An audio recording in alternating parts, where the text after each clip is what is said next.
নির্দিষ্ট সময়ে সেমিস্টার পরীক্ষা নেওয়া, কলেজের একাডেমিক ক্যালেন্ডার সঠিকভাবে কার্যকর করতে হবে এবং শিক্ষা প্রতিষ্ঠানে ছাত্রীদের নিরাপত্তা সুনিশ্চিত করতে হবে।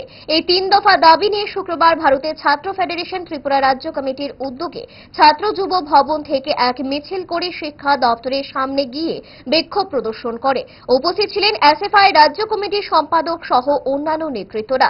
সেখানে এই কর্মসূচি প্রসঙ্গে তুলে ধরেন এসএফআই রাজ্য কমিটির সম্পাদক।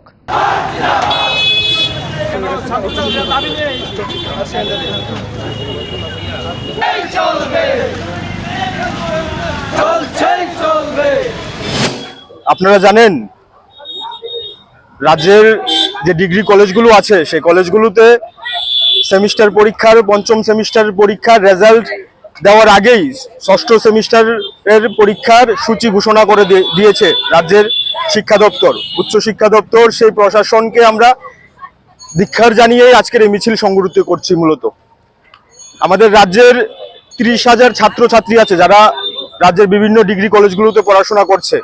ইউজিসির যে গাইডলাইন, সেই গাইডলাইন অনুসারে আমাদের মূলত কমপক্ষে ন্যূনতম যদি আমরা বলি 90 দিন অর্থাৎ 3 মাস ক্লাস করানোর পর এরপর একটা সেমিস্টারের পরীক্ষার পর আরেকটা সেমিস্টারের পরীক্ষা নিতে হয়। কিন্তু রাজ্যের উচ্চশিক্ষা দপ্তর এবং প্রশাসন, শিক্ষা দপ্তরের যে গাফিলতি, তার দরুন ছাত্রছাত্রীদের 15-20 দিন পরীক্ষা আগে ক্লাস করানোর মধ্য দিয়ে তাদের পরীক্ষা নেওয়ার কথা ঘোষণা করেছে। এই যে ঘোষণা, এর ফলে রাজ্যের যে কলেজ পড়ুয়া মূলত ছাত্রছাত্রীরা আছেন তারা যে অন্ধকারের মধ্যে নিজেদের নিমজ্জিত করার দিকে যাচ্ছে, তার বিরুদ্ধে আজকে আমরা এখানে প্রতিবাদ মিছিল এবং শিক্ষা ভবন চলো অভিযানের ডাক দিয়েছি। দোষ আপনার ফুড হ্যাবিটে নয়, ভেজালে।